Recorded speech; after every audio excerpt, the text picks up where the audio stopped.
1. Wake up, really gonna rise with the sun. Step 2. Get some good, some food in you. Step 3. Think real hard about what you wanna be. Step 4. Everybody just do your thing. Wake up, today's gonna be a good day. Wake up, today's gonna be a good day. Wake up, today's gonna be a good day. Wake up, today's gonna be a good day. Wake up, today's gonna be a good day. Wake up, today's gonna be a good day. Wake up, today's gonna be a good day. Wake up, today's gonna be a good day. Yo, set your affirmations, aspirations. I got shit to do, the aftermath of preparation. Good food, good mood, blood in circulation. One step at a time, yeah, that's how you make it. Set a goal you control and the steps you take them. I try to pick one thought, have some concentration. And if I make a mistake, it's called education. I try to do this every day, call it replication. Wake up, today's gonna be a good day. Wake up, today's gonna be a good day. Wake up, today's gonna be a good day. Wake up, today's gonna be a good day. Wake up, today's gonna be a good day. Wake up, today's gonna be a good day. Wake up, today's gonna be a good day. Wake up, today's gonna be a good day. So life ain't easy, yo, I think there's a reason though. Ups and downs, just like every different season, yo. Sometimes I'm high, other times I'm barely breathing, though. I always gotta fight and hide from the demons, yo.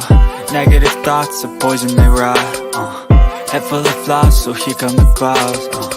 They'll never stop unless I can swap all the bad for the good in my head when I'm lost. Yeah, so I'ma fake it till I make it. Positive thoughts are overtaken, I got patience. One day at a time is how you operate a cadence. A flow, you grow, you show yourself a foundation. Stay away from all the shit that causes temptation. I know that I like to do it cause it's sensation. I live my life in my head like a narration. Don't expect greatness, do my best, man, I'll take it. Wake up, today's gonna be a good day.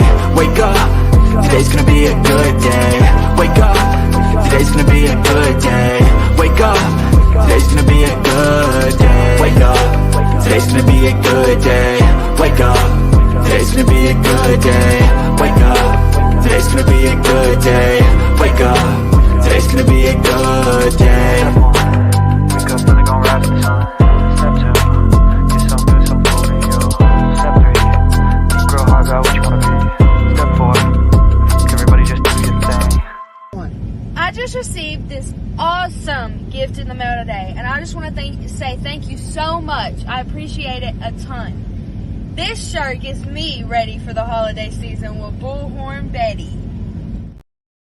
Her family has been struggling so much to find answers, and they have been met with lies after lies after lies from a lot of people that proclaim to be this young lady's friends. So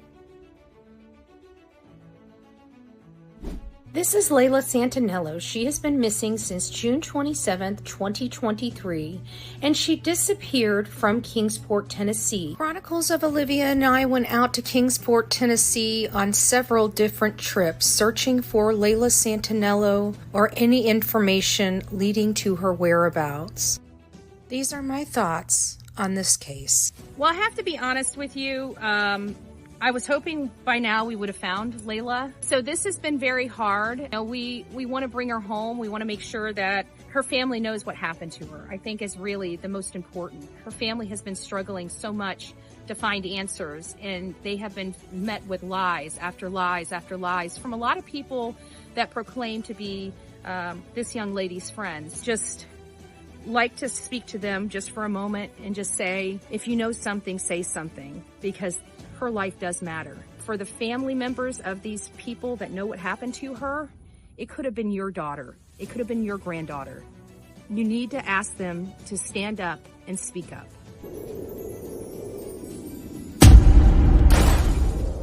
Once the new evidence came to light, Sheriff Gaylor was adamant that we needed to inform our community as soon as possible. These were just a few words that the chief of police said at a press conference related to Rachel Morin, which went missing August 5th. However, she was found a day later, bludgeoned to death.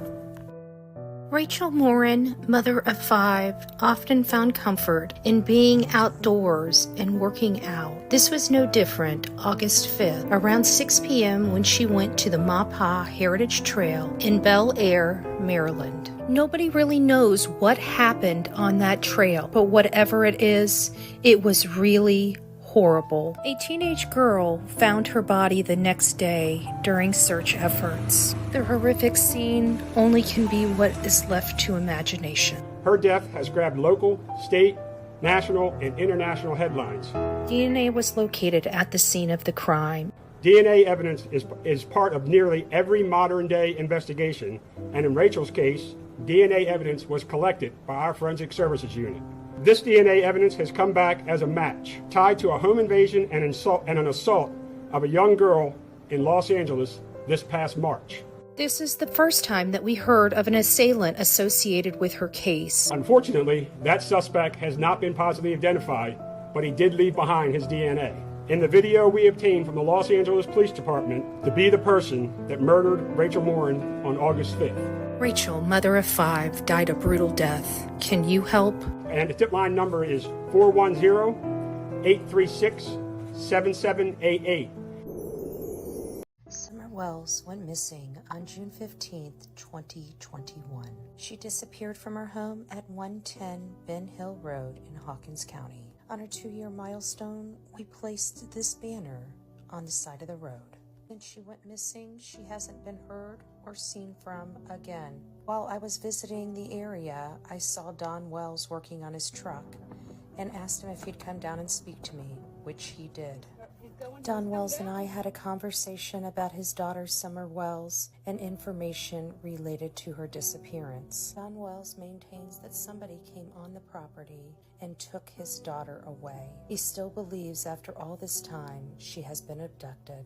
His family came under heavy scrutiny, but they've maintained their innocence. One thing Don Wells told me is that they have no new leads into anybody that could have been responsible or is responsible for the disappearance of his daughter Summer Wells. Many people across this country want to know what happened to Summer Wells. Where is Summer? If you have any information related to the disappearance of Summer Wells, you are asked to call 1-800-TBI-FIND. Welcome to the Bullhorn Betty Coffee Club.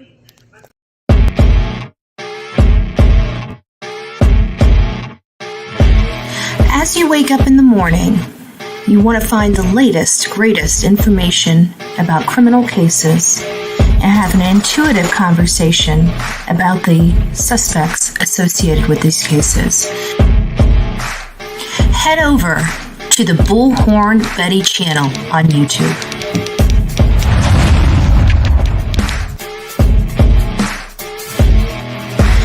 Breaking news right here on the Bullhorn Betty channel. Welcome to the Bullhorn Betty Coffee Club. Enjoy your stay and enjoy your day.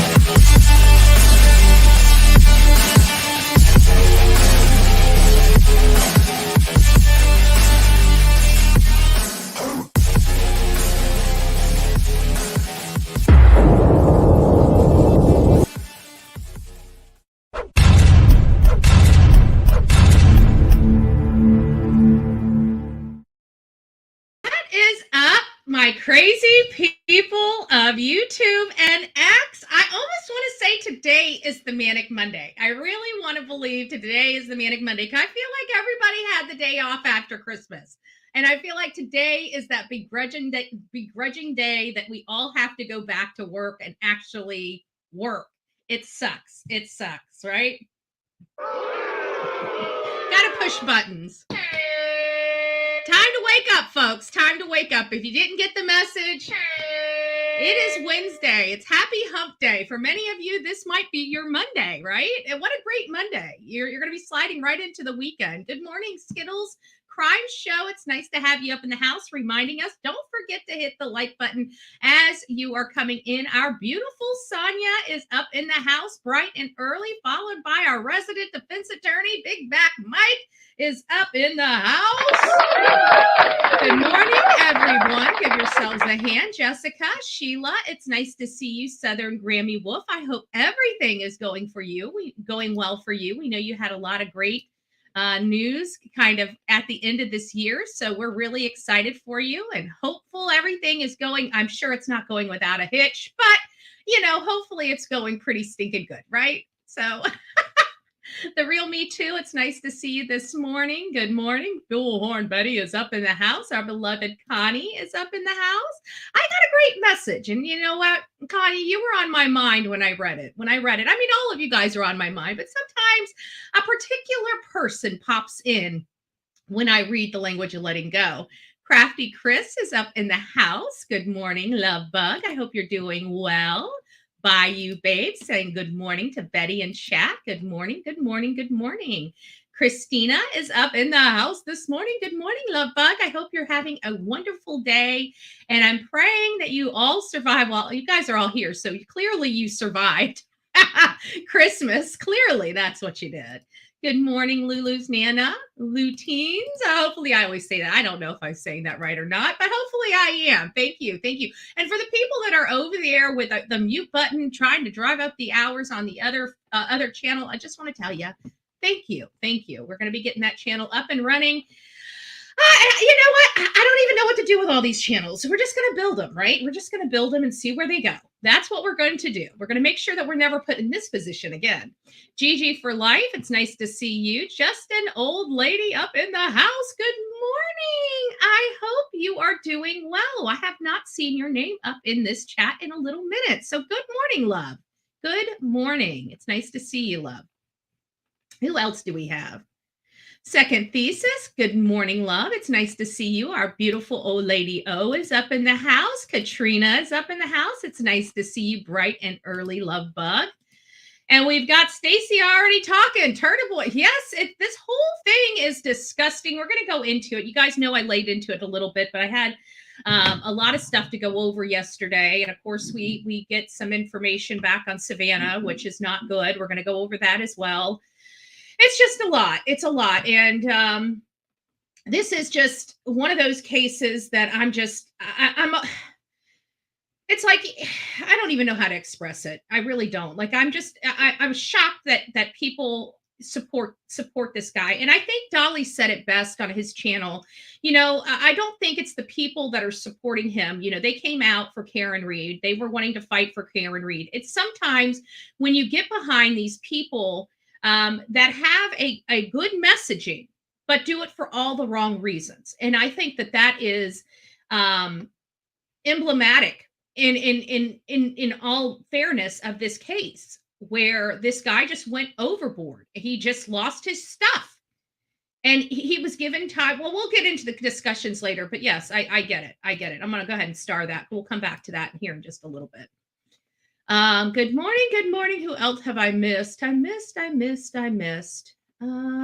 think we got just about everybody. Oh, Samantha. Good morning, Love Bug. It's nice to see you. Good morning. Don't forget to hit those like buttons as you guys are coming in. As a matter of fact, for those that hit the like button, go ahead, hit that like button and come back in here and tell us where you are from. You don't have to say your address, right? You can just say the state. And if you're even too shy about the state, you could say the country. Right? You could say the country. We don't want people knowing our business. I get it, right? I get it. Trust me, I get it. Of all people, I get it. But maybe just say where you're from and the temperature. Give some people some Doppler radars around the world, okay? We have a lot of people here. New Hampshire. Thank you, just an old lady. I love New Hampshire. I tell you, New Hampshire has a lot of memories for me. Maybe, but when I was in New Hampshire, we didn't have phones and, those types of cameras. Well, we did, but they came on reels of film and, I'm sure that if there's any millennials in here watching me right now, their eyes are crossing. They're like, what? What is that? What is an exposure? How did you guys get photos before? Well, it was a kind of a process.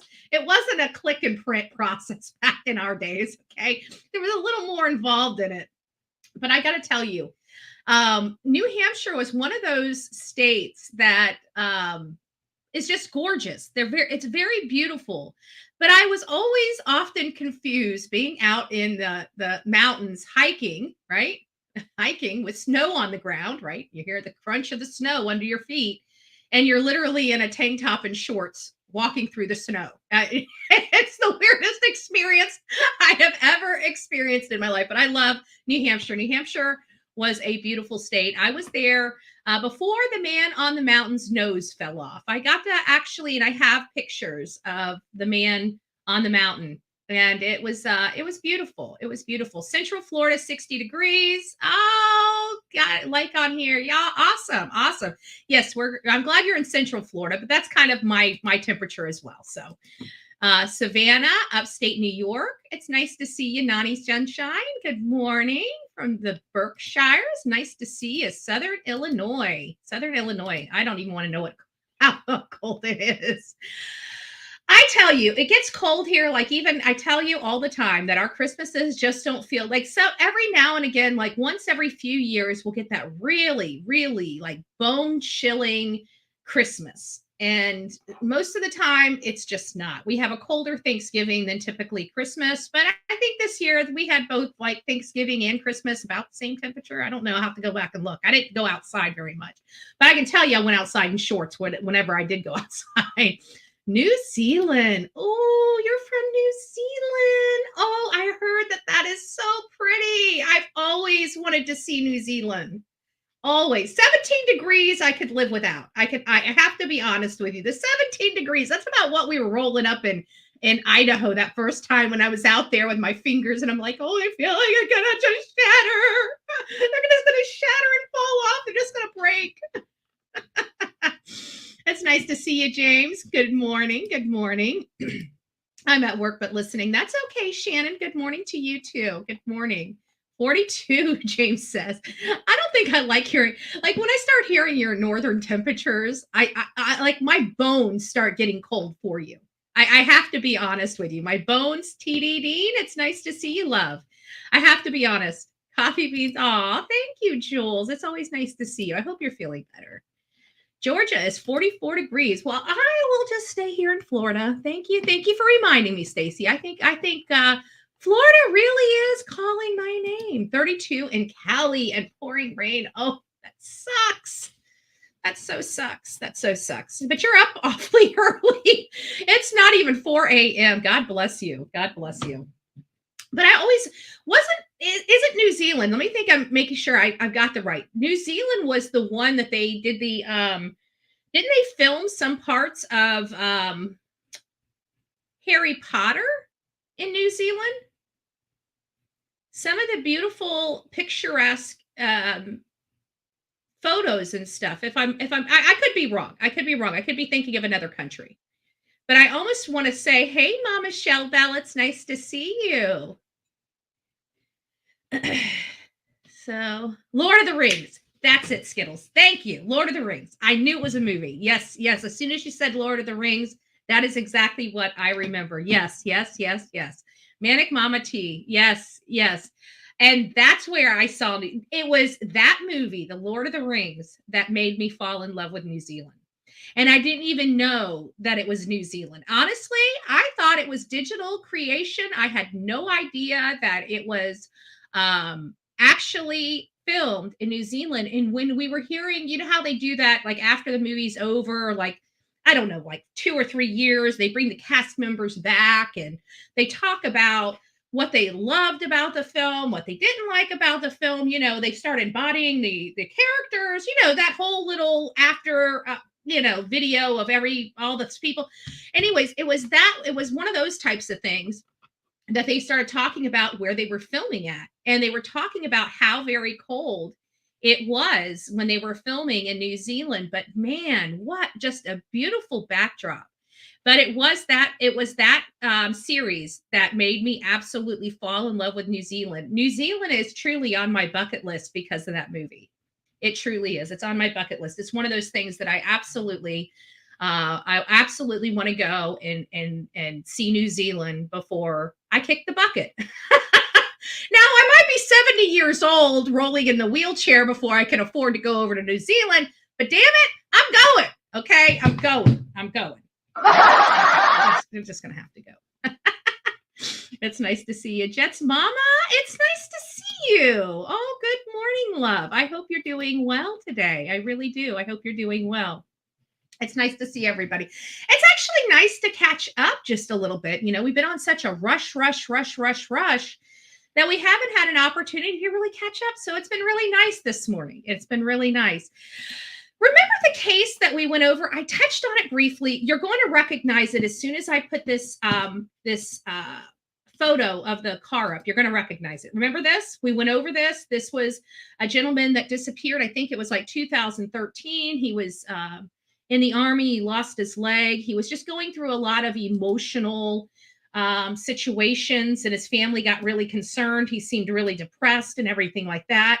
Well, we talked about this car being found, but they didn't tell us anything. There wasn't a whole lot of information about whether they found him inside the car. We knew he was depressed and he went out. He left all of his items at home, which almost implied he didn't want to come back. And so many years later, they find this car. Well, little did I know. Well, I mean, we did read it. We did know that it was some content creators that actually help. But any opportunity that I get to, you know, congratulate somebody on this side of the screen for doing a job well done. This YouTuber leads authorities to the human remains. So we know that the gentleman was inside. Oh, Sean, TLC, it's me. Good morning, Sean. Oh my gosh, it's nice to see you. Well, happy belated Merry Christmas. I hope you are doing so well. It's nice to see you over here on the new channel. Hopefully we'll get back to the old channel here, but you know, it's my channel. It just kind of sucks a little bit, but that's okay. We always look at the silver linings. We always look at, you know, the good, not the bad. So this man's been missing since 2013. Adventures with Purpose were involved in this case and couldn't close it. And then somebody thought about this pond, which was on private property. I don't know if it was open at the time. You know, versus from what I hear, there may have been a chain link fence around it at this time when they go in here and whatnot. Crystal Lynn, good morning. So either way, I just thought it was really good. I just wanted to tell the YouTubers, the content creators, the people that are out here helping and actually did something unbelievable. Just a really loud congratulations. We're going to give them a nice crowd, a nice cheer.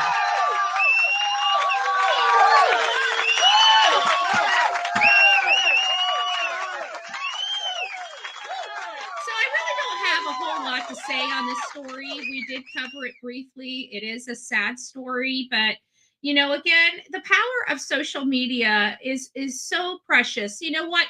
And not only that, it just means that people care. Like, you know, people give a crap. Even this guy that nobody knows disappeared from 2013.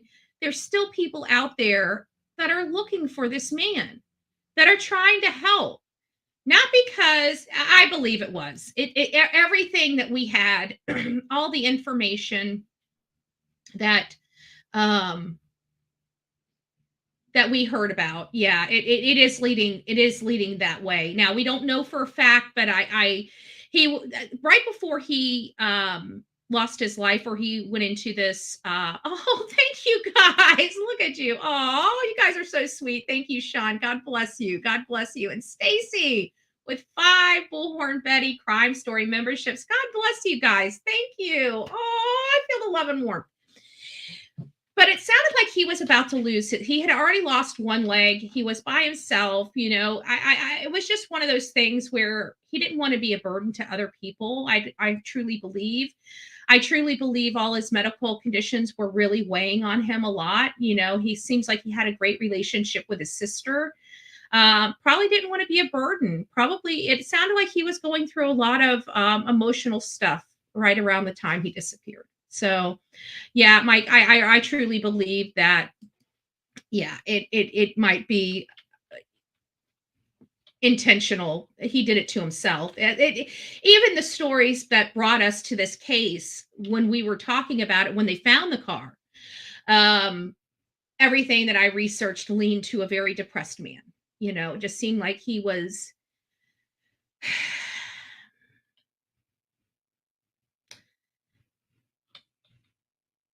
I think life just kind of caught up with him, I guess, you know, is the name of the game here. You know, he was a well-bodied military guy. You know, military people are kind of a different breed. You know, if anybody has known military, has lived with military, whether it's your spouse or your child or a relative, they're a different breed. Okay, they're taught to be self-sufficient. They're taught to be the protector. They're taught to be the one that is called when people need you. They're the ones that are called. It's kind of this I want to almost say a proud entitlement, you know, that they all have, and it's earned because they've worked so hard. They put their life on the line, but that's what they're designed to do. If you know anybody like my stepfather, you know, he's Marines. Okay, I mean, I remember one time he was dropping my little sister off. There's a lot of years between me and my older sister and my younger sister. It's not like I was like the scholar, right? Like I was the apple of everybody's eye. Like I was the black sheep, and they're trusting their precious cargo over here with the black sheep, right? So stepdad's coming through the house like he's eyeballing everything, and he's like, "What's this?" I'm like, "What's what?" He's like, "All this shit on your bed." I'm like, "Jack, I just got the laundry out of the dryer." "Well, why isn't it folded?" "Because you rang the doorbell, dum-dum." Like, feel the clothes. They're still hot, Jack. Okay. Right? They're just a different breed. They're different breed. They're very, you know, just they have to have things, you know, the way that they do. So this man probably, I'm assuming, I don't know. I'm not this man. I wasn't even around when this guy, you know, went into this pond or the situation. You know, we're hearing it secondhand and third hand and everything else. But I have to imagine that, you know, a military guy, he's used to people coming to him for help and getting to the point where you're losing your legs, you're about to be somebody else's problem. Somebody's going to have to take care of you, right? Somebody's probably going to have to help you get up and move you to bed. That is one of the worst feelings. And I'm sure anybody that's taken care of their aging parents probably knows the helpless and hopelessness of your parent. You're trying to make sure that they have the most independent life because you care for them and you want them to have this independent life despite what it's doing to you, despite how it's inconveniencing you, but you love your parent. You want them to have the most, you know, activity in their life. You don't want them sitting or being bedridden or anything like that. So the idea for this man having to be somebody else's responsibility with his second leg looking to have to be amputated, I think it did him in. And again, I don't know that, but from everything that I've been reading, primarily his sister, it leads to that he didn't want to. But congratulations to the people that were able to help finally close this case. This is something I thought was really sweet, and I think much deserved. I don't think anybody is going to blame the Gonzalez for for stepping away and going and enjoying themselves and unwinding. The only reason why I'm putting this up here is not so everybody can follow them around. It's to get people over in the Caribbeans. I don't know how many people we have in the Caribbeans. I can tell you, I'm just going to say this out for Steve and Christy. Don't get bitten, okay? I have to tell you, don't get bitten. What do I mean by don't get bitten? My cousin. I talked to you guys about my cousin. He's a chef, right? He's traveled the entire world. He's gone, I mean, literally the entire world. He's had princes. He's had he's literally on a 3-day, he's been tipped $10,000, you know, from one of his people. So it's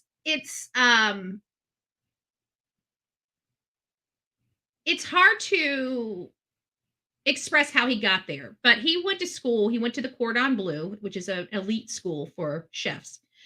And he ended up going to the Caribbeans. He was working for these top, country clubs and everything else. And he had just, I don't know if he was just burnt out from the country club lifestyle or what. So my uncle had just bought a sailboat. He's a Navy guy. So military does run deep in my family. He retired, I think, 20 or 30 years of Navy. He was a Navy man. So one of his things was he wanted to have his boat. He wanted to travel the entire world. So they sold everything and ended up buying this huge sailboat. I'm not lying. They sold everything. Like everybody talks about selling. Well, my aunt and uncle actually did it, where they literally sold everything and went on a boat, right?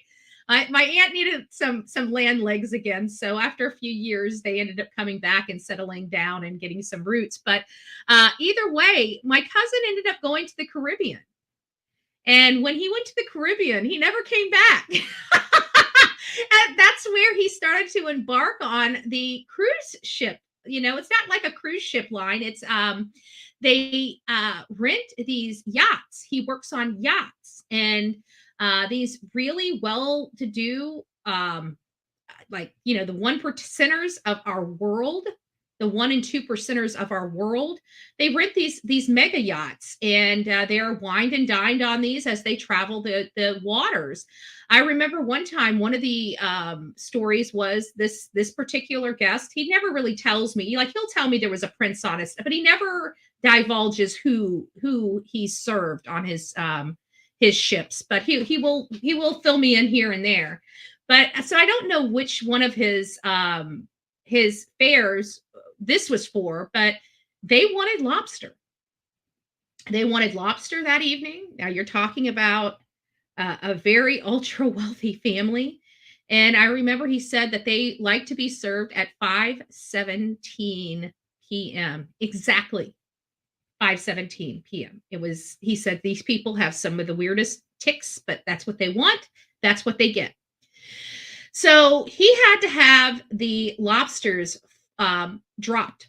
They're in the middle of a freaking ocean. In the middle of an ocean, and have to have lobster flown into his yacht to cook for this fare. And he said that it cost, I think, I want to say like $2,500 just for the delivery of fresh lobsters. That doesn't even include the lobsters. That just includes the delivery of the lobsters. So anyways, that's my story. I want to wish Steve and Christy a wonderful time. It sounds like they're heading to Puerto Rico. They're going to the Caribbean islands, including St. John, which is what sparked my story, St. Thomas and St. Croix, which is where my aunts and uncle and my cousins were whenever he got bitten. And so the only reason why I'm advocating for them is because I want people to know, if you live in these areas, if you're in Puerto Rico, Caribbean islands, St. John, St. Thomas, or St. Croix, they are looking for some people that, know them. They don't obviously want stalkers, and they're just looking for somebody that's out there that wants to, collab, do some fishing, hiking, boating, just enjoy some activities together. They want to drop their, they just want to unwind and have some fun there. So I don't know if they're just looking for some people that know the place, or to give them a tour, or just to hang out and just be family and take their mind off of what's going on in their life. But I do wish them the best on this trip. I know it's going to be beautiful and absolutely much deserving of this. Now, we're going to get over into Turtleboy in just a few moments. First, I just want to say that tomorrow morning at 7 a.m., it appears that we are going to be losing the 1122 King Road residents. I know we've struggled and tried very hard to keep this house erected until after the trial. And it just, I knew that the university's mind was made up. We tried just to do something, but they did it so strategically. They did it so they would have the least amount of complications. And, you can't harm them for that. This is an emotional situation for everybody involved, including us, because we want this house to stay up. Do I need to know? Do I believe that it has to stay up to get a guilty verdict? Of course not. Of course not.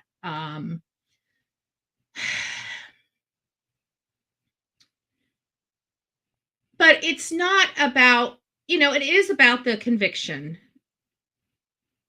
And I don't really, I mean, if I were to be honest, and that's what I try to do with my audience, is I try to be audience. Yeah, it was very sneaky. And I think that's why I got my panties in a wad, more so than anything, is just how completely sneaky that the University of Idaho was. And trust me, I don't really like this. The University of Idaho really, really has upset me over this. And I don't know. I think they're probably going to get bad PR from me moving forward. I really do. I just don't see myself.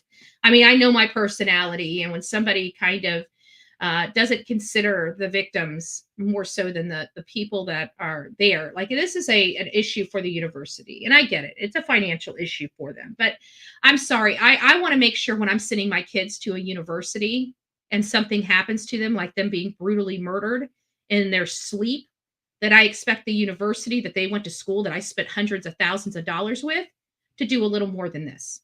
So it doesn't really matter at this point for me whether the jury needs to see that house. At this point for me, it's they had an opportunity to do the right thing because it was the right thing to do. Not because it was the easiest thing to do, not because it was the cheapest thing to do, because it was the right thing to do. We don't know what those jury members may need. We don't know. I know that justice for 4 victims is on the line, and that's not something I'm willing to gamble with. And so this is something that I would have expected the university to eat begrudgingly with a smile on their face. And they chose not to. And they chose to be sneaky. It's almost vindictive to me, the way that they treated the family. Again, the victim's family. So I'm really, I don't know. I don't like it. I don't like it at all. I really don't. A quick update. Again, I'm just trying to work through this. We're going to dive into a lot of this stuff much deeper at a different live, because we got a lot to unpack with Turtleboy. But this is one that I thought was interesting. It seems like we're gearing up for the 4th victim, the 4th Gilgo Beach victim, that they were not able to tie quite yet to Rex Heuermann. It looks like the grand jury is deciding whether he's going to be charged with the 4th victim. And wasn't it Amanda Barnes, I think is the one that he hadn't yet been charged with. I just wanted to let you know, it looks like it's going to be coming up very, very soon. And this is important to many of us because we've been watching this case. There's 3 of the original 4 bodies that were found. 3 of them Rex has been charged with. But we heard that the 4th one we were waiting on, and then so much time has passed, and we haven't heard any more about it. And after all of this time, so long story short, before we get into the pregnant teen, I just wanted to let you know that, and I wanted to get to the language of letting go. I keep forgetting to get to it because my mornings are a little off, as you can imagine. So let me just get this out real quick. We're on the 27th, and it's cherish the glimmers of light. For those that are just joining in, Maureen Brainerd Barnes. Thank you, Maureen. I always read the language of letting go here, and we've been doing it now for almost 2 years, and I always get something out. It's the same book we read year after year, but we always seem to get something or pull something new out of it every time we read it. This is for December 27th, and it says, cherish the glimmers of light. And I thought this really resonated with me, and I hope it resonates with you, because this is kind of a lot of what we were talking about on Christmas. I know people who have been enmeshed in extremely hard times. One woman lost her husband and both children in a fire. Another found her teenage child hung to death, suicide, on her back porch one Sunday in the spring. I've known people struggling with chronic depression. I've known people who've lost their fortune in one swoop. I've known people who were active, healthy people one day, and the next day accident paralyzed them for life. I had my years of grief too after the death of my son. Year after year, the pain pounded insistently, threatening never to abate. Listen carefully. I pray you will never have such a time. But even if you're going through something like that, make every moment count. And pay special attention to the moments when the pain and the suffering subsides, even if it's for a few seconds or hours. Count those moments as gifts, a glimmer of light. Hold them in your heart. Write in your journal about how much it hurts. Feel all your pain. But take the time to document those brief moments each week when just a glimmer of pleasure sets in. Remember, 2 plus 2 equals 4. 4 plus 4 equals 8. 8. Those moments will add up. You might not be going through a time in your life that you can relish, but try to find a few moments where you can catch your breath, look around, and say how sweet it is. God, help me find at least one thing in my life that makes me feel good and gives me pleasure, even if it's for one moment of my day. So I thought that was really, really good. You know, I think that's also really good in what we deal with here on True Crime, because a lot of people, hey, Grammy, Mammy, Annie, it's nice to see you, love. Be Betty fan, nice to see you. We see people completely tearing people apart, you know, when they're dealing with grief or the loss of a family member or a child or something, and we will see them over there and we'll see them just get a, you know, little chuckle in or a little smile on their face, and people literally tear them apart for that. Literally tear them apart. And so I just want to say for all of those people out there that, you know, we have to, even in our time of grief, we have to find a little bit of sweetness, a little bit of peace, a little bit of a smile. In our weakest moment, we even have to be thankful. That's what God tells us, to even be thankful in our time of weakness. Good morning, Victoria. It's nice to see you.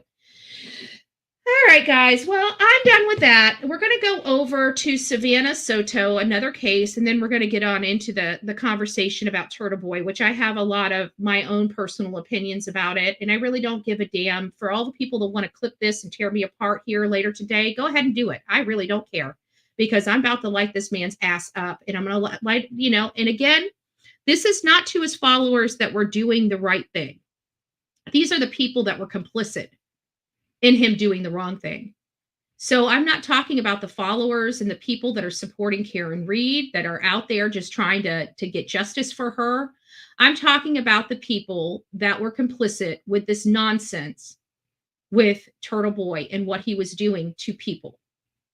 I have, since Turtleboy has been involved, people trying to justify his actions by pointing at me and saying, I've done the same thing. No, I have not. And I'll be damned if people are going to spread around that misinformation, and we're going to clarify the crap out of it.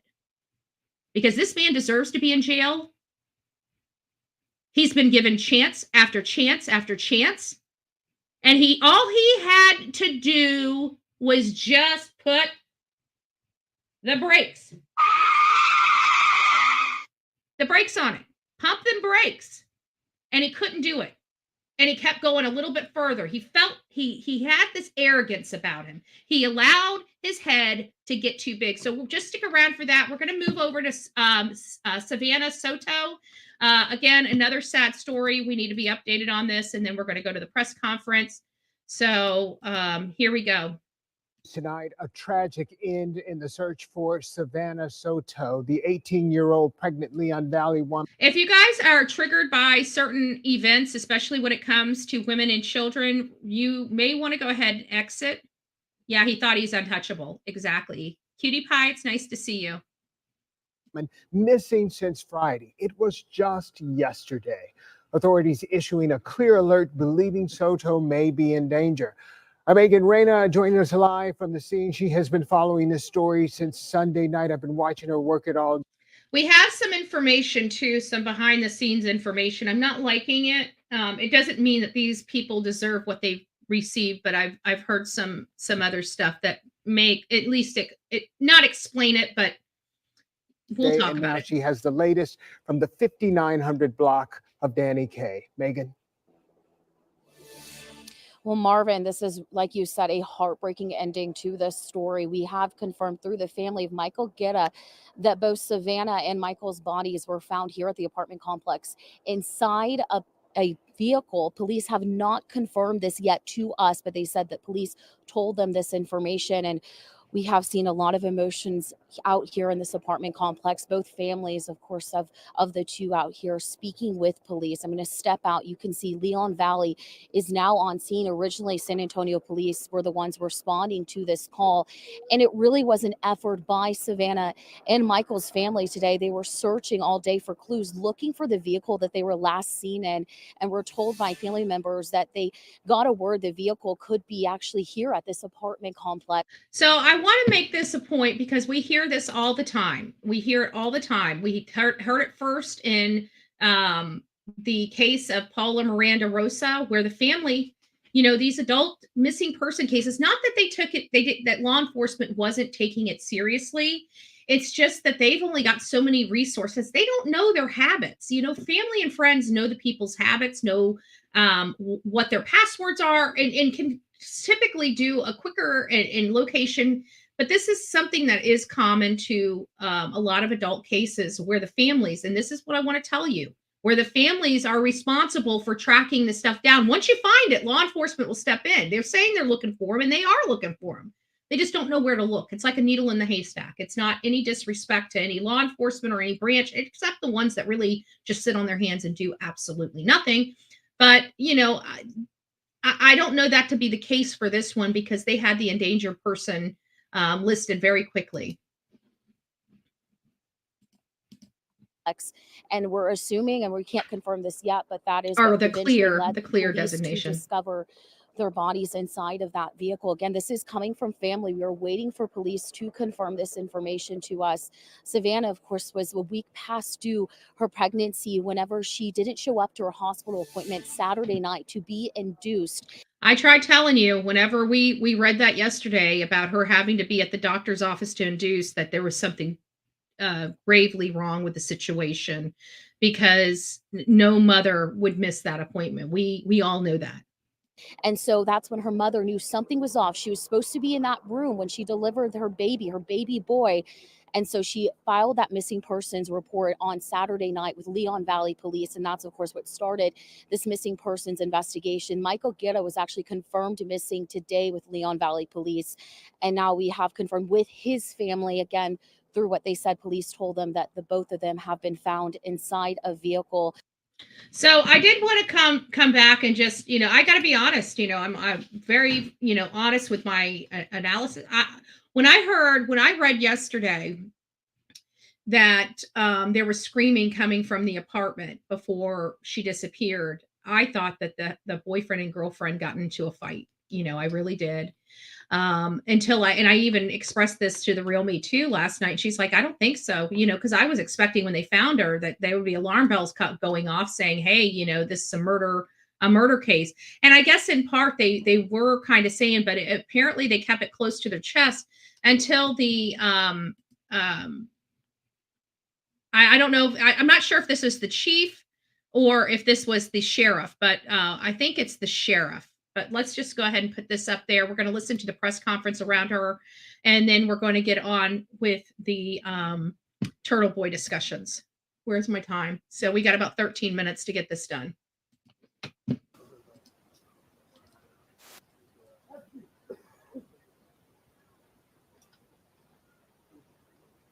Okay, it's up. We're just waiting for him to get to the podium. Why is this not coming in? Can you guys hear it? I can't hear it.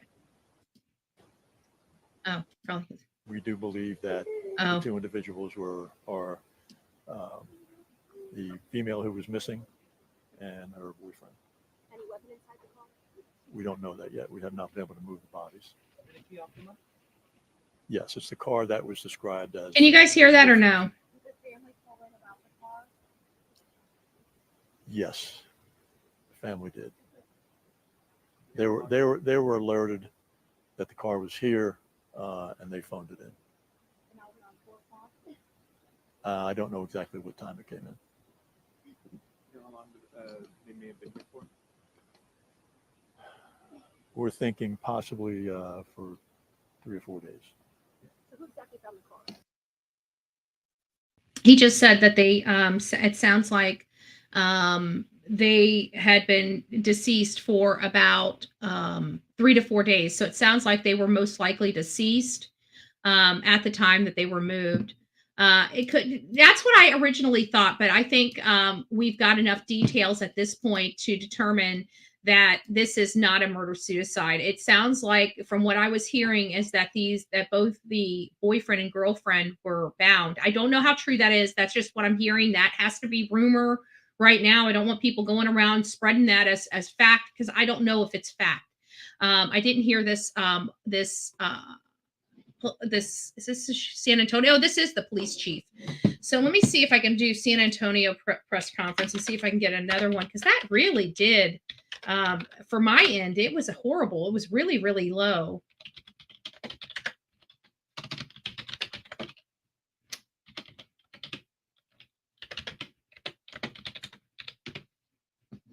Okay, I think this is, let me try to find the actual, is this it? Yeah, this might be it. Let me just a second. Oh, this is on Michelle After Dark.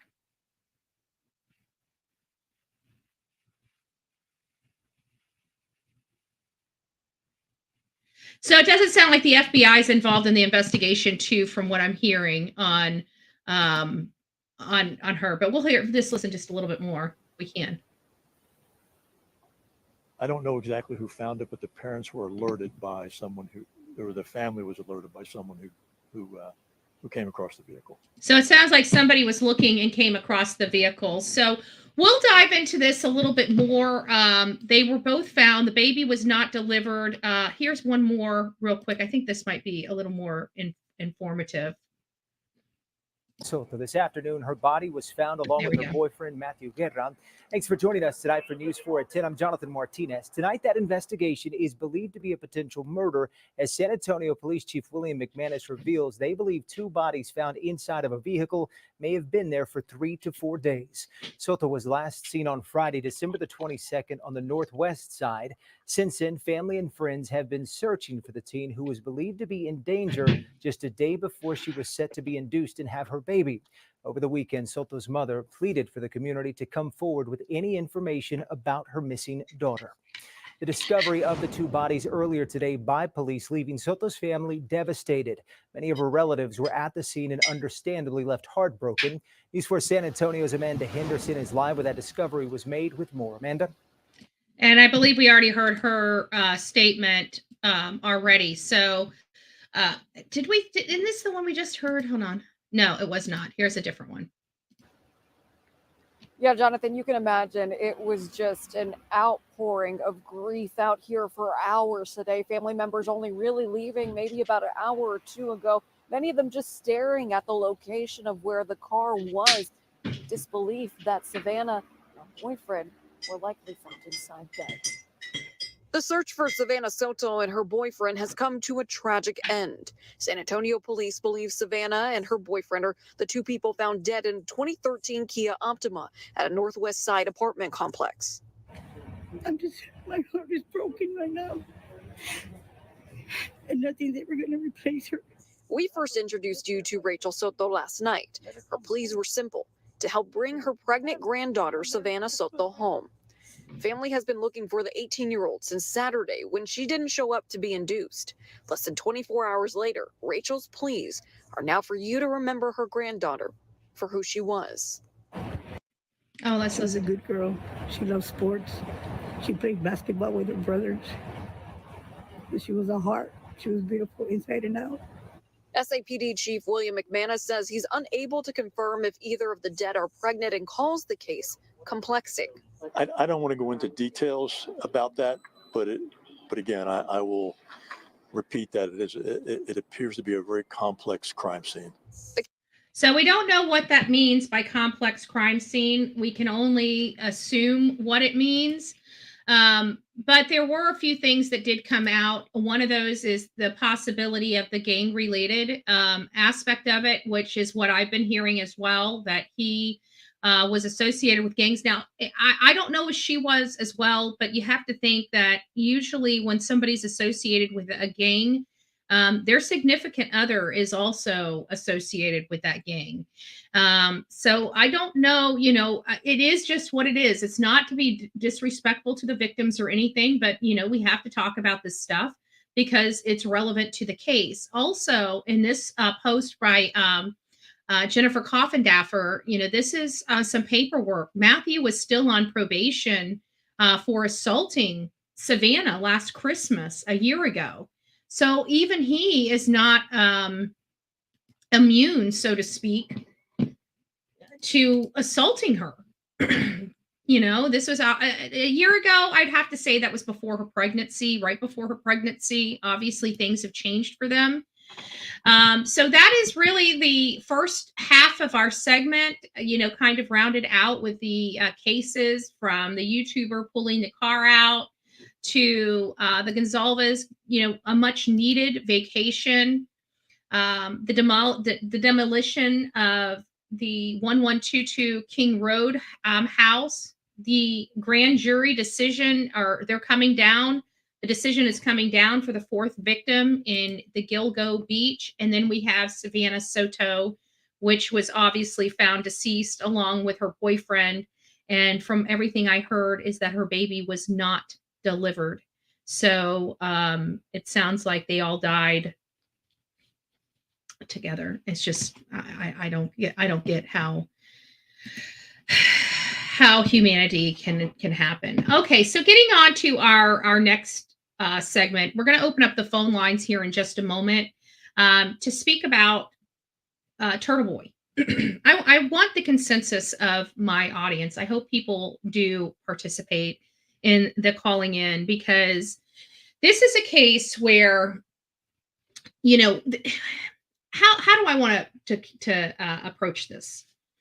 We as content creators understand our jobs, and some of our content creations are different from person to person. For example, some of us may just truly be here just to talk to people, hang out, have some discussions, whatever. Others, they are, artists, vocal artists, music artists, things of that nature. They do their content here. Some of them are news professionals. Some of them are, a cross breed between news, authentic news professional, mainstream media, and what we perceive as media for ourselves. I've never considered myself a YouTuber, so to speak. Sometimes I'll bow down to the stereotype because I utilize YouTube, and typically that's what people consider a YouTuber, right? Somebody, but I'm also a TikToker but I use all social media platforms, from Facebook to Twitter to TikTok so I consider myself a content creator. I also am an advocate, so I don't mind doing protests and things like that, because that's what I'm a community organizer. That's what I've done here in Manatee County. It's what I do. And so I do things that, push the envelope, not really lawfully, but I do controversial things. So for me, covering somebody that does controversial things, I applaud people that are problematic, within the law, within the confines of the law. That's what the laws are there for. So we don't break them, but we're allowed to utilize them for whatever we choose to utilize them for, because that's our rights here in our country, because this is our country. We are boss. And everybody thinks that the laws are for us. Our laws are not for us. It's for the people that regulate us. We give people authority to regulate us. That is their rule book. Okay. That is their rule book. Let's be honest. It's not our rule book. It's their rule book. You can't do anything until XYZ happens. That's their rule book. I know people like to misinform people about it, but that's how it is. That is their rule book, not ours. So we act within the confines of laws to do things like protesting. The whole Karen Reed thing. I looked into the case. I don't get why they think Karen Reed's innocent, but I digress. It's not my business. It's for each person out there. And each person out there is allowed to advocate the way that they choose to advocate, as long as it's done within the laws. Just because you put a press badge on doesn't give you carte blanche rights to go do anything you choose to do. You have to follow the law when you're acting in a journalistic manner. This idea that just because somebody tells you no, they don't want to give you an interview, you can no longer go around them again is not true. Okay? It's not true. That's not what he's getting in trouble for. He's not getting in trouble for advocating and protesting. He's not getting in trouble for, having his voice be heard and doing journalistic work. He's not getting arrested for that. What he's getting arrested for is the intimidation factor. When you're a journalist, you ask questions. You don't accuse people. You don't hunt people down. You don't go and harass law enforcement at kid games and just because it's on public property and just because you can. It's unprofessional. Many people, and this is what really burns my grits, has tried to justify this man's horrible actions and why I shouldn't have anything to say about it because I've done the same thing. The heck I have. Let me just explain the law. We, the people, own public property. Period. You know, those sidewalks, the streets, those belong to us. We own them. Our government can't tell us to get off public property. It's owned by us. I don't go on private property. I don't go hunting law enforcement down at their games with their children. Typically, when I arrive on scene, I stay a while. If you haven't noticed, right? I find my little spot on public property. I set up my equipment, and that's where I'm usually at for the duration. The only time that I have ever looked for somebody is when Leilani Simon took off and we heard she was out getting drunk at a bar. We got a lead to where she was. Were we hunting her down? No, we were not. Did we say something to her? You bet your butt we did, especially seeing her with another child the size of her son that she just got done murdering.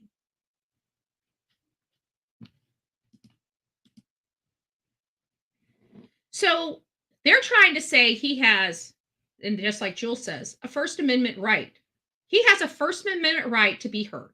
He has a First Amendment right to be on public property, hold his picket signs up, and have his voice be heard. He has a right to be loud. I have no problems with advocacy for somebody that you perceive to be innocent of a crime. I respect people that stand up and speak up. What this man did was not that. In the front of his people, he was acting like, from what I hear, it looks like the trial is coming up 2025. It sounds like they're going to be, it doesn't sound like it's going to happen in 2024. It sounds like they're going to be doing 2025. Now, their next hearing, they're going to have multiple hearings between now and the trial because they've got motions in limine, motions to suppress. They've got discovery issues that they're going to be fighting over, a litany of things. And they're probably going to try to I don't know if they had, I know they were trying to challenge some of the indictments. We went there for that and they canceled that hearing. I know that's been on the roster for some time. And then the last hearing they had was completely closed off to media and the public. And there was no transcript, which is really bizarre to me. It almost feels like something wasn't done properly, but I digress. I'm not looking into it that deep, to be honest with you. But I do believe, I don't know the exact next court date, but we did get some information that she is going to be, the trial is scheduled to be in the beginning parts of 2025. So I'll keep monitoring that. I just haven't checked her docket. I'll put it on my list of things to continue to check. So with Turtleboy, we knew about all the stuff that he had dealt with the law enforcement. You know, he was just following them around. He was taunting them. He was not being a journalist. I want to make sure that we are very, very, none of the indictments were dropped. Okay, perfect. Thank you, Julie. I appreciate it. You're welcome, Reap. But Turtleboy, we knew he was going through all of that. He had already been arrested and he comes out and basically, instead of instead of doing the right thing and coming out and saying, look, guys, maybe I went too far. Well, he really couldn't say that because that would have been used against him as well. But he could have came out to his audience and said, look, we do know that there's something, they're pushing us really, really hard. We need to keep up the great work, but we need to let these people have some breathing room. Something where he's instructing his audience to get off the neck of these witnesses. Now, obviously, it's not his audience being arrested. So the pusher of his conduct has been himself. And so he had been told over and over again, let it be, let it be, let it be. And he wouldn't. Now we find out on Christmas, this lady, which we heard, I don't even want to, and I'm not going to play the audio. I can tell you that Sweet Misery has the audio up on her channel. You're more than welcome to go over there. She needs the subs and the watch time anyways as she's building her channel.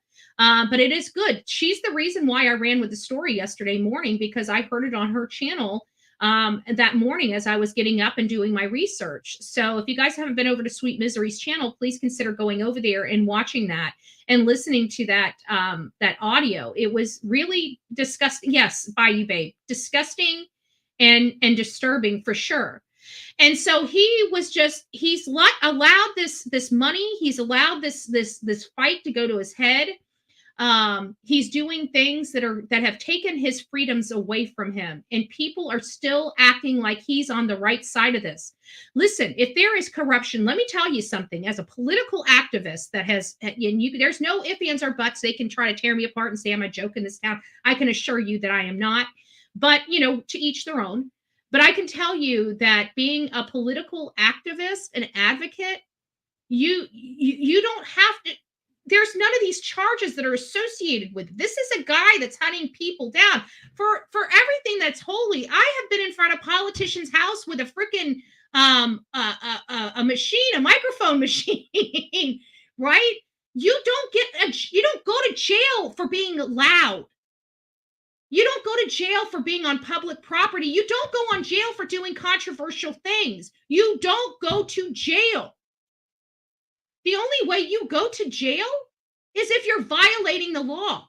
He went to jail and he still kept doubling down and tripling down. Then he got it into his head that he's this pompous, arrogant, nobody's going to touch me. I'm a world famous journalist. Nobody's going to touch me. Everybody here, not all these people on this platform that says they're against tragedy pimping, and all those people backed him because they don't like Bullhorn Betty. Well, you know what? Bullhorn Betty is still waiting to go to jail. Okay, I'm just saying. I'm still waiting to go to jail. I've been told by these very people that I was going to go to jail for harassment, intimidation, and all this other stuff. And the minute they set their eyes on this Turtleboy guy that's getting hundreds of thousands of dollars, they forget all about their tragedy pimps and their crusade on knocking this out. And they start supporting him and start saying, oh, yeah, Karen Reed. Oh, it's the best thing since sliced bread. Oh, Bullhorn Betty should be in jail. But hey, let's go ahead and support this guy that's literally hunting down. I don't know anybody in their right mind when they come on this channel thinking I would hunt down a police. We are a back the blue channel here. Let me tell you. And we have no problem talking about law enforcement's mistakes, because at the end of the day, the only reason why I talk about them is because people have this imagination that law enforcement are these super powered people. They're not. They're human beings. They make mistakes just like the rest of us. They're no different than the rest of us. They put their britches on one leg at a time. They make mistakes. I have no problem. If it's intentional mistakes, I have no problem blasting a law enforcement officer up here, even with backing the blue, because when you do stuff that's really horrible to the badge, you disrespect every person wearing that badge. And so we are law and order over here. And I've always told people they don't understand the law. You can hear it in their voice. They're sitting here talking about true crime and literally don't know the criminal penal code. They don't even know the differences between a ordinance or a law. And these are people that are literally trying to explain stuff to you on a criminal and legal basis. They fall short each and every time. This man, I tried telling you, there are limits to where you can go and what you can do and how you can do it. whether you are a journalist or just an American citizen. There are limitations on your First Amendment rights. You cannot go inside a movie theater and scream fire. You can go to jail for a really long time, just like you can go to jail for hunting people down and harassing them nonstop everywhere they go. No, Bullhorn Betty has never done that, ever. If you go back and look at all my commentary, most of it's affixed in one specific spot, not running all over town, hunting people down, and being and harassing them and their families. Let's not forget that. Their families. Let's not forget he was harassing people that had nothing to do with this case. Nothing. I kept my mouth shut. I stayed out of it because, quite frankly, I had my own fires going on. But now I'm listening to this man basically forcing a woman to take a pill she doesn't want to take. And as soon as she does, he wants to just walk out on her and leave her to deal with all of it by herself. What a heartless pig. And yet, even after all of that, you still have some Yahoo telling people it's this woman's fault.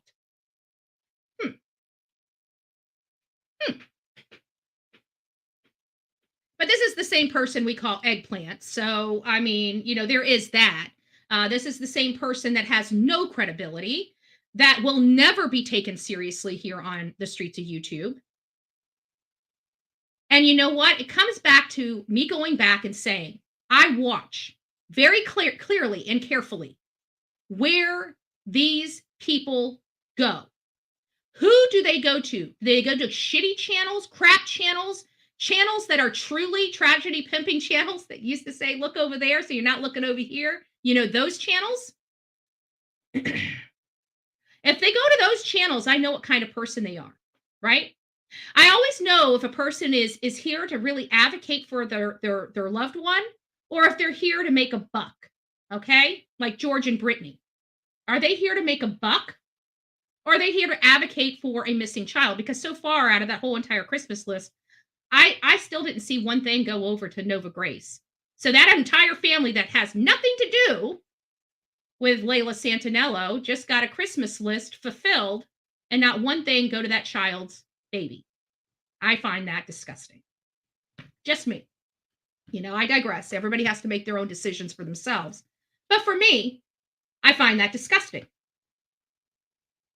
I find it disgusting.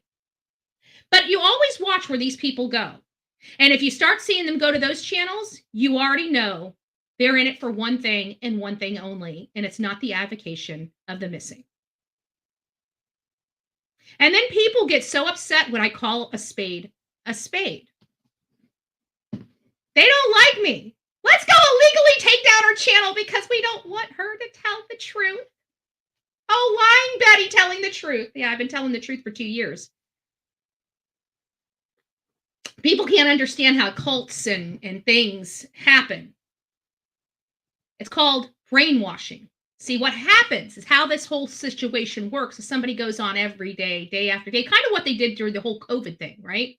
Where you have the numbers every day, every day, every day. They were brainwashing us. So when you go onto these channels and all they do is talk about bad Betty, bad Betty, bad Betty every single day for 2 years, what do you think they're doing to their audience? Do you think that they are conditioning them to hate Betty? Now we're finding out the stuff that they were saying to them were lies. It's very easy to do. People don't understand how it's done. It's very, very easy to do. And people just hook, line, and sinker. I guarantee if some of these channels told their audience members to get up on a bridge and jump off, they would literally blindly plunge to their death. I truly believe it. People are so diluted that they would be willing to do anything their creator told them to do. Don't worry, guys. Here on the Bullhorn Betty channel, we tell you to go to church, not jump off a bridge.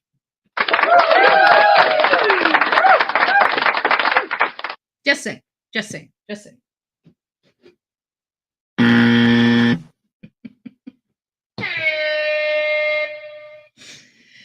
So anyways, we were watching this Grant Smith Ellis, like literally we were watching it just nonstop yesterday, just getting all the ins and outs of what was going on. And it seemed like it was very intense inside that courtroom.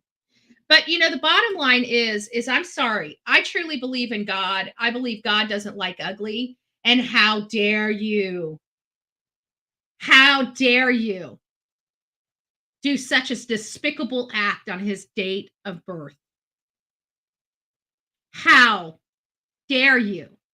I am so sick of evil penetrating the good people out here. I'm so sick of it. This guy probably was normal at one moment in time, but he allowed the fame, the glamour, everybody talking about him and thinking he's relevant, get the better of him. And he used it for evil purposes. And now he's sitting behind jail. And he's probably, his next hearing is not going to be until January 25th. But how dare you? I'm sorry, any woman at this point that still support, I'm not telling you not to support Karen Reed or your advocacy for her. I'm not telling you that at all. God bless you guys that are there. Your leader sucks. Somebody else needs to take the helm of this movement and move it forward. I can't do it. I don't believe in it. I'm sorry. I think Karen Reed's guilty. I don't think she's guilty of second-degree murder. I absolutely do not think she is. I think that she is absolutely responsible for vehicular homicide of another individual. And it's unfortunate, but I'm not willing to stick my neck out on a losing case, first and foremost. And secondly, I just think that if you truly believe Karen Reed is innocent, you need to get out there and advocate for her and continue the work, because Turtleboy is going to be incapacitated for the next several weeks. So your leader is gone, and rightfully so. And rightfully so. So the people that are supporting this man after what they just witnessed him do to another woman, and show that he is absolutely an abusive man, mentally, verbally, spiritually, and most likely physically abusive of women. Sorry, he's got to fail. He's got to fail. You're not going to have me sitting elbow to elbow with anybody that conducts themselves in that manner. I do not like women abusers. I don't like abusers at all. This man is abusive. Period. This didn't just happen last night or the week before or the week before. This man is an abusive man. He has abused other people. He's sitting in jail on 16 freaking indictments because he's harassing people. And then he tops it all off with going and assaulting his mistress, significant other, girlfriend, whatever the heck you want to call her. I really don't care. At the end of the day, she's a freaking victim. And this whole thing with Eggplant sitting there and talking about all her personal private information while telling everybody, you don't need to be worried about this. Bitch, you don't need to be worried about it. How dare you put that woman's information out there? How dare? You know what? In all fairness, nobody should be talking about this. And I'm not coming down on Sweet Misery. Thank you, Sweet Misery, for bringing this up, because she didn't. This piece of shit right here took that private video and audio and put it out to the world about this woman taking this pill about a private medical procedure she was having in the comfort of her home. And this animal put that all out there. And then his buddy Eggplant decides to roll with it and then tell everybody, look, it's not our business. But hey, you know what? She's psychotic. She's this. Listen, dude, you are a big piece of shit. You need to get off YouTube. You need to get off YouTube. You obviously don't understand. You like to abuse dogs. You like to abuse children. And obviously, you support the abuse of other women. I'm talking to you, Eggplant, and you know exactly who I'm talking about, Baby Gap. I refuse to say your name. You will never be on my thumbnail, and I'll never give you an ounce of respect. You don't deserve it, nor have you earned it. You are the biggest piece of shit on YouTube. Absolutely the biggest piece of shit. To sit there and victimize this woman after what your friend just put her through? You know what? Let me tell you something, meathead. These are the types of things. I'm going to bring this microphone right up to my face so you can hear me. Let me tell you something, meathead. You ever pull that shit with me? which you'd never be able to come next to me with a 10-foot pole. Let me tell you that. I would never be around you, near you, or anything else. And God help you if I see you in public. Because that day that I see you in public, you will be so highly humiliated and embarrassed by a little midget woman that you'll be crying. I would say crying home to your mama, but I have a funny feeling you don't have a good relationship with your own mother. But to put this woman's information out there and then to blame her, let me tell you, if that was me, I'd be in jail right now. Because I'm telling you, I'd knock the teeth out of your throat. You talk to me like that. Let me tell you that. People can say what they want. They can clip this and say, oh, Bullhorn Betty's showing her true colors. She's so abusive. Let a man touch me or hurt me like that. You will see a wildebeest come out of me. A wildebeest. There are certain things that I'm willing to go to jail for, clearly. This woman did not want to do what she had to do. He forced her to. And you can sit there and try to justify that all day long, eggplant. But let me tell you, just when you can't get any lower, you went lower. You are the slime under my feet. So I'm about to walk all over you, little boy.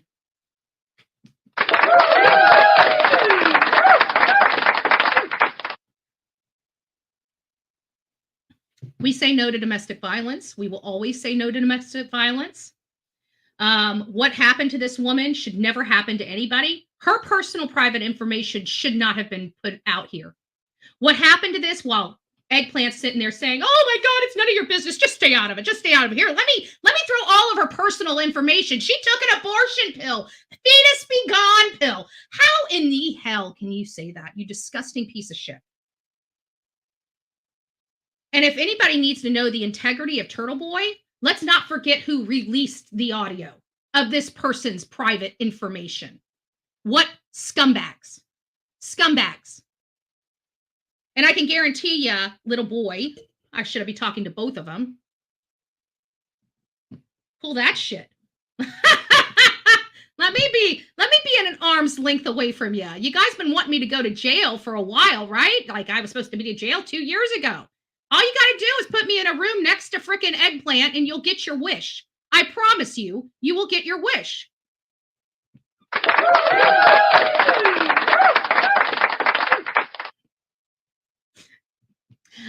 Bullhorn Betty will be Turtleboy's cellmate.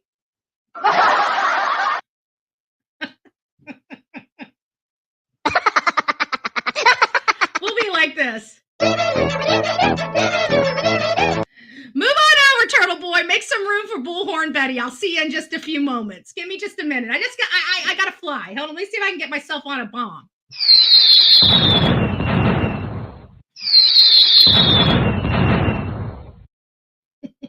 This is only a test.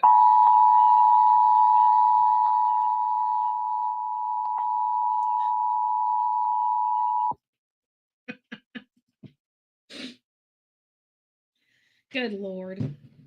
Oh, and if I need to tell people, I'm not going to beat up Eggplant. Okay, I just want to make sure that I put the disclaimer out there. I'm not going to beat up Eggplant. I might, he does have a mouth on him, and me and mouths. I just have to, pop it, right? I won't hurt him. I might embarrass him. I might make him feel this big, but I won't hurt him.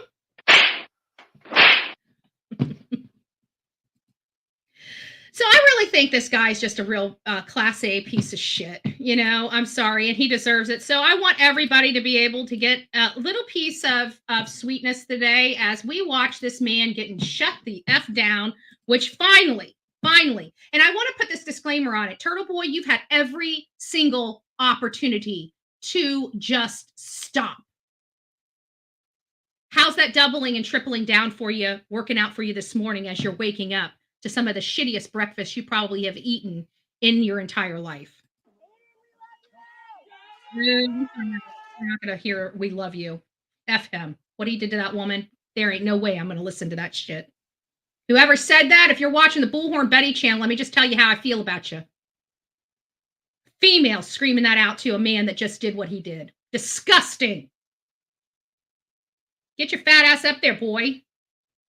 Put that lipstick on. You got to look nice and pretty for Bullhorn Betty. Pucker up, baby. Pucker up. Look at that.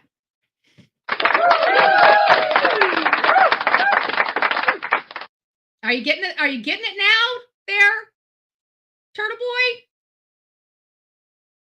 You getting it now? I don't know if he's going to ever get it. He probably still thinks they're just being mean to him, right? This idiot probably still thinks he's on the right side of this. I bet you that idiot thinks that he's getting out of this, right? He's getting out of this. All he's got to do, he's a smooth talker. He's a smooth talker. He's just going to talk his way out of here. Well, let me tell you, Alec Murdaugh was a smooth talker as well. Just saying. We see the end of the results of his time, right? Didn't make it. Look at all that. Oh, you guys are so sweet. We got a lot of people over on the other channel. Aw, well, not a lot, but it's cute. We got 7 over there. Aw, thank you guys. You guys are too sweet. You guys are too sweet. All right.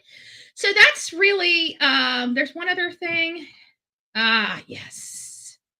We'll do this. We'll do this one. Oh, yes. Yes, yes.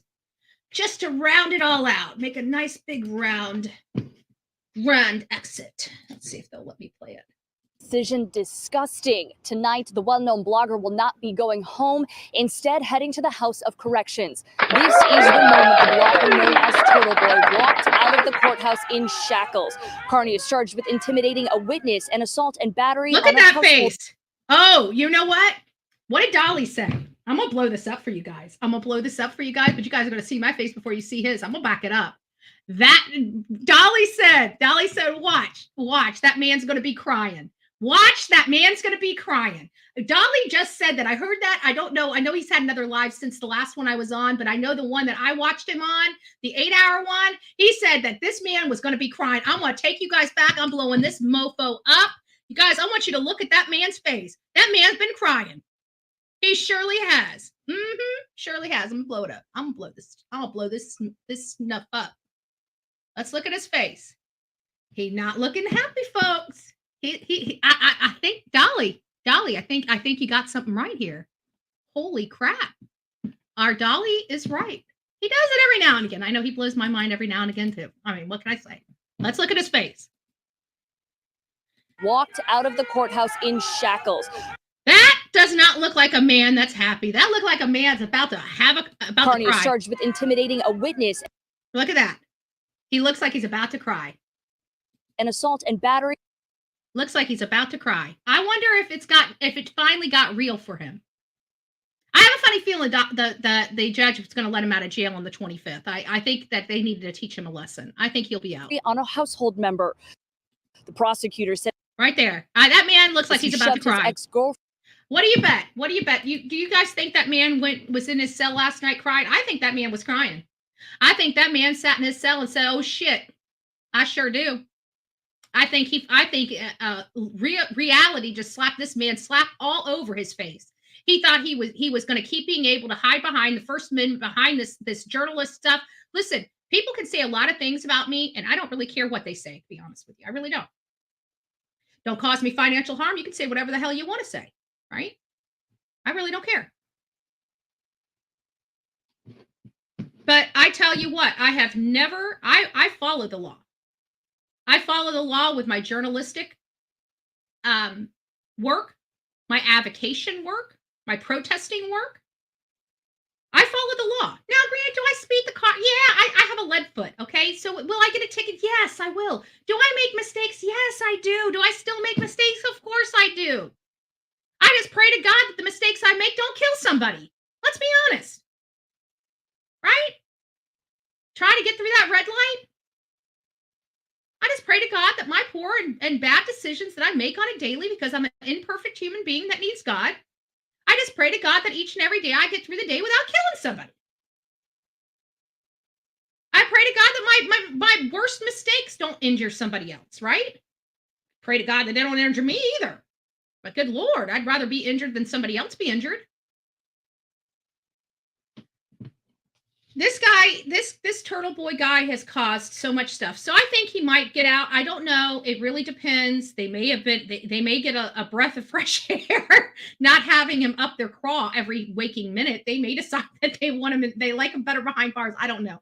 I have a funny feeling that the judge, because the judge is reasonable, but the judge also has given this man time and time and time again to stop. Just stop. And he won't. So I have a funny feeling they're going to let him, have a taste of reality. I think that on the 25th, they're most likely going to get him a bond. He's most likely going to get out. And this is going to be a reality check for him to knock off his shit. People don't deserve to be in fear. They don't deserve to live in fear. Witnesses are witnesses. It's one thing to question people and want them to be in an interview or get some, inside information that nobody else has, right? That's kind of our dream in the journalistic world, is to have that edge over somebody else. That's what we're. So I understand that, but at what point do you realize you're going too far? I would have, I wouldn't be chasing these cops around trying to get that aha moment. I mean, they're witnesses to the case. I'd be going to their friends and family and maybe their child schools and finding out people that are on the outskirts of that person and questioning them. What kind of person was this person in school? I'd be going a different route. I wouldn't be assaulting or harassing or obstructing a specific family or witness. That doesn't even sound good. Like, it doesn't remotely even sound lawful. And I don't need to sit there and have a legal book with me to know what feels good and what doesn't feel good, what feels right and what feels wrong. My mommy did raise me, right? My mommy did raise me. So if something doesn't feel right, I don't do it. I just don't do it. Couple beers, yeah, you never know, right? Maybe I would, right? Stop. This is going to be used against me. I can already feel it. It's going to be used against me in a court of law. If I lay down, will you draw me a chalk line, officer? If I lay down, draw me a chalk line. Is there any cute officers out there? I gotta tell you, I love a man in uniform. I do love a man in uniform. Yes, I do. Oh, thank you, Sonia. God bless you. God bless you. If you guys haven't seen it, did you guys see Sonia's really been cranking some videos out for Layla Santanello, and she did a really good video of exposing some people too. If you guys haven't had an opportunity to go over to Sonia's new channel, please do. We always like to support good creators here on this platform. We need to drown out the bad and the ugly from this platform. And that's the only way we're going to do it, is uplifting good people to do it. So yeah, if you guys have not seen Sonia's page, go over there and sub her up. She's really doing a great job. And I really love to support my mods. Anybody that's willing to move up, you can ask anybody, even like Sweet Misery. If I can give her any bit of advice that I can give her, I give it to her, because nobody really gave me advice. And so I had to learn a lot of the stuff and a lot of the hard knocks all by myself here on these streets. And I got to tell you, I'm a wise person, or I'm a smart person. I'd much rather have been wise. I have to be honest with you. You know what I get from that clip? A female officer of the law was leading him. Very ironic. Leading a female officer of the law was leading him.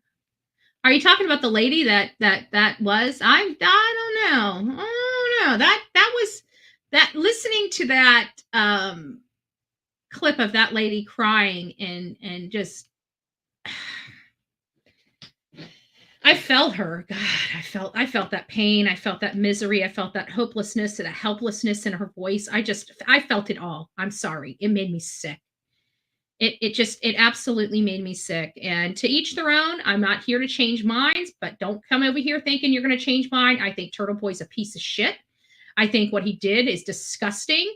And, I wish, and to add the insult to injury by bringing that to YouTube, he did all of this. He did this to himself. He did this to this lady. He did this to all of us.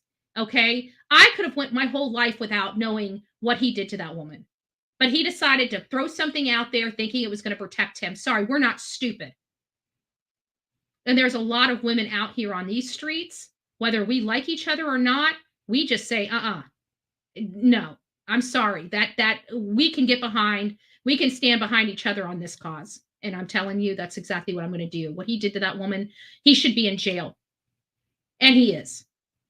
And I hope he stays there. I really do. He hasn't learned his lesson yet. He needs to learn a lesson. Once his head pops out of his ass and you hear that suction pop, then we know it's time for him to be let out of jail. Until that moment happens, this man is a danger. He's a danger to other people. He's a danger to himself. And more importantly, it sounds like he's preying on a bunch of women because of his newfound prestige, his 15 minutes of fame across these streets. We say no to abuse to women. I say no to abuse to anybody, period. Verbal, mental, physical, all of it. We say no to it. But at the end of the day, what Turtleboy did and what he continued to do was wrong. Is he a bad guy? I don't know. I don't, in all fairness, I don't see a bad guy. I see a guy caught up in the passion of the argument. That's kind of what I see. If you really want my professional opinion, I think he allowed himself to be. I think he got, you're being, I don't care. If people are so invested in me, to stream me, I think that's pretty deranged, especially if they don't like me, but who gives a shit, right? I just want to let you know, you don't have to steal content. You can just go over to Bullhorn Betty. And if you don't want to support me, why even watch me? Sounds a little unhinged, unstable. Sounds like you have more problems than I do. It sounds like you might have more problems than Turtleboy does, quite frankly. I'm always being straight. Exactly. Oh, how do I become a member? Somebody can drop, if you're on an iPhone, it's difficult. You got to drop a link. So lastly, before we go, you guys all know how I feel about Turtleboy. I'm going to continue to go down this. This is I hope that all the hate channels, actually show some type of integrity today and actually run the disgust that they have over the biggest tragedy pimp of them all, Turtleboy. We'll see.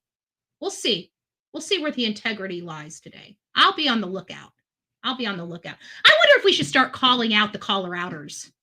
I think maybe one of the 3 channels might just be designated for that, for putting a microscope on everybody else. That would be fun. No, it wouldn't, because nobody deserves it. Nobody. Even my enemies. All right, guys, I think that's really it. All I wanted to touch on before I concluded for today was the clerk. With all the problems with the clerk in the Alec Murdaugh, Becky Hill, everybody knows the story. She's been accused of putting her fingers on the hands of justice in an effort to get a conviction of Alec Murdaugh for her book deal, which is crazy because I think if they would have found him not guilty, it would have been a better bookseller than him being found guilty, which we all kind of felt he was anyways. So I disagree with that aspect, but we did find out that she had some ethical issues, that are going on, even though she appeared to do everything above board. And then her son was arrested for wiretapping, 1 count of wiretapping, listening in on people discussing her ethic issues. So it just really got a lot of people with a bad taste in their mouth wanting to know if one thing has to do with the other, and if Alec Murdaugh is going to get a new trial. I don't know if he is or not. I can say that these appear to be separate issues altogether. It just seems like one was found out because of the other. So long story short, now, in addition to all of Becky Hill's major issues she's got going on now she's being accused of plagiarism. So we're going to dive into that later this evening at our 6:30 show. I know I was going to tell you yesterday that I was going to do a 6:30 show tonight or last night, and I didn't do it. I didn't do it. I don't know why I didn't do it, other than I didn't do it. I didn't feel like doing it. I just ended up taking the rest of the day off. And that's kind of where we were. Hello, Rapper. It's nice to see you. I hope you're doing great today. I hope you survived Christmas. I hope you had a great Christmas, though. I do. I hope you had a great Christmas filled with a lot of gifts and a lot of love. I do. What else was I going to say? I think that's it. We've almost done our 2 hours here. Turtleboy, you suck. Eggplant, you suck. Anybody that supports this kind of conduct from any kind of content creator, YouTube or TikToker or anybody is disgusting. We do not do this. I don't do this. And I'm so sick of people saying I do. No, we don't. We went out and advocated for a child that was brutalized by his mother up until the date of his death. And I'm proud of the work we did. And I can guarantee you it wasn't unlawful. As a matter of fact, the work that I did was 100% protected by the Constitution. What this man is doing is pissing all over our Constitution, which I have a big problem with it. So God bless each and every one of you. He deserves to be there. Let's pray to God he learns his lesson so he can get out and start handling himself like an adult. And that's what we are advocating for here on the streets of YouTube and social media abroad. All right, guys. Well, if you don't forget to be fearless. If you see something, say something. An ounce of prevention is worth a pound of cure. For all those people that are Karen Reed fans, don't let this distract you. If you truly believe that she is innocent, keep advocating for her. Keep showing up. Keep showing your signs, but do it in healthy and lawful ways. It seems like everybody that has been advocating for her has been doing it in healthy and lawful ways. It seems like one person allowed this to get the better of him, and now he's looking at a lot of years behind prison and behind bars because of it. So just please, please, please advocate responsibly, do it lawfully. Don't harass people, don't follow people, stay on public property, and be kind. Be kind. If it's somebody that's threatening, smile and say, have a good day or God bless you. Sometimes it's easy to get caught up in the moment. And I think that's what Turtleboy did. And you see his situation. So guys, if you see something, say something. An ounce of prevention is worth a pound of cure, but please be safe be safe and kind to one another. I think it's said best, we don't know what somebody is going through. We don't know, who they've lost, what their personal situation is. So it's very important for us just to be kind to one another. We're all in this same boat. Some of us have it a little better than others and some of us don't. But we're all in this crazy boat called life. We can sit here and put the holes in the bottom of the boat, or you can start helping the people plugging the holes up. It's up to you how you want to conduct yourself and how you want to live for your day. But anyways, I just wanted to tell our wonderful people. Let me see what Stacy, I told her I'd come back to this. Turtleboy is disgusting, and a married man got another woman pregnant and was trying to get her to have an abortion. He needs to be in jail. Yes, he does. And that's what people don't understand. He did this to this woman there. And, this is not the woman's fault. We don't know what he told her. Behind closed doors, he could have been telling her, promising her the moon and the stars. And what? She's supposed to just not listen. She's in a relationship. You're supposed to trust the person you're in a relationship with. If he tells you that him and his wife are broken apart, they're just, they have financial situations that's keeping them under one roof, you believe that. We don't know what this man was telling this woman, but I can tell you that she seemed pretty distraught as to what was going on, and she didn't seem like she really wanted to do it. It seems like she was being coerced to do it, and that's a problem for me. That's a problem for me. Thank you, Stacy, for your 5 gifted Bullhorn Betty memberships. And God bless you, Sonia. Thank you so very much. Thank you. All right, guys. Well, you guys have an amazing day. And hopefully we'll see you here at 6:30. I'm going to say maybe. We're going to put it up. If you see a thumbnail by 4:30, we're going to be live at 6:30. If you don't see one by 4:30, I'm probably taking a break until tomorrow morning. We'll see. All right. God bless you guys. Take care.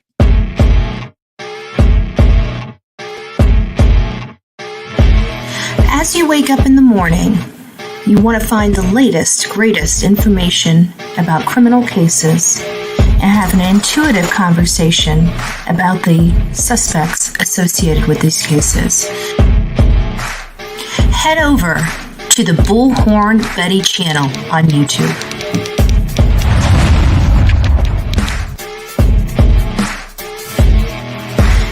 Breaking news right here on the Bullhorn Betty channel. Welcome to the Bullhorn Betty Coffee Club. Enjoy your stay and enjoy your day.